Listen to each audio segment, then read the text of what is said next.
George Ivanovich गुरजिएफ कहते हैं, इंसान खुद को जागृत मानता है, लेकिन सच्चाई ये है कि वह अपने पूरे जीवन में एक गहरी मानसिक और भावनात्मक नींद में जीता है।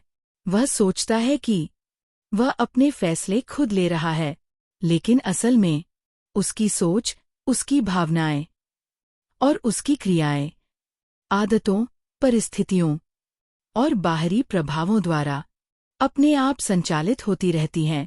इसीलिए गुरजिएफ कहते हैं, इंसान मशीन की तरह प्रतिक्रिया करता है, सचेत रूप से कार्य नहीं करता।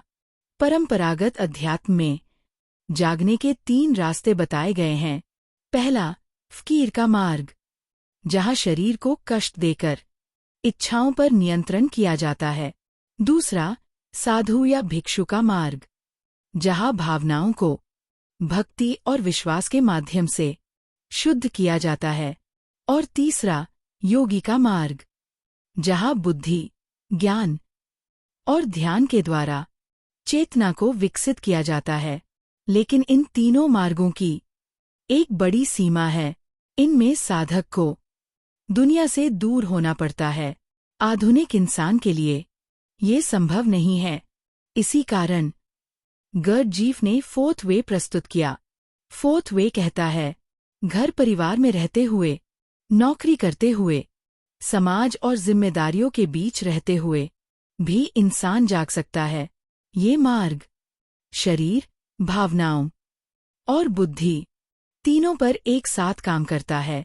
4th वे का सबसे पहला और सबसे आवश्यक अभ्यास है सेल्फ ऑब्जर्वेशन।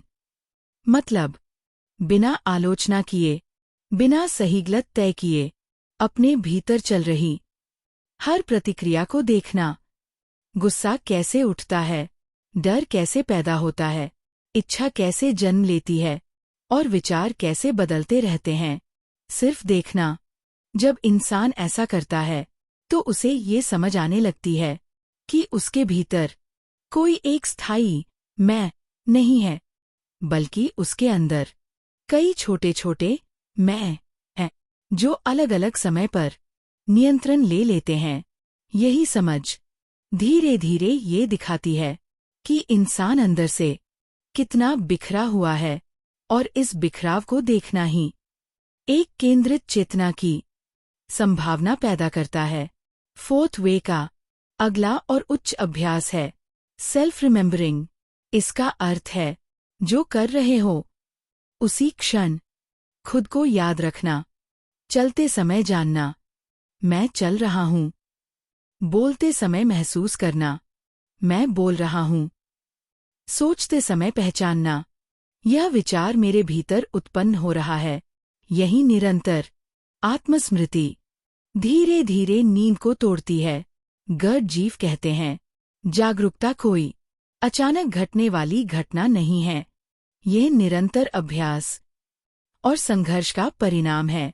क्योंकि नींद हर पल वापस लौट आती है, और 4th वे उसी निरंतर संघर्ष का नाम है, जिसमें इंसान यांत्रिक जीवन से बाहर निकलकर एक सचेत, जिम्मेदार और वास्तविक मनुष्य बनने की दिशा में आगे बढ़ता है।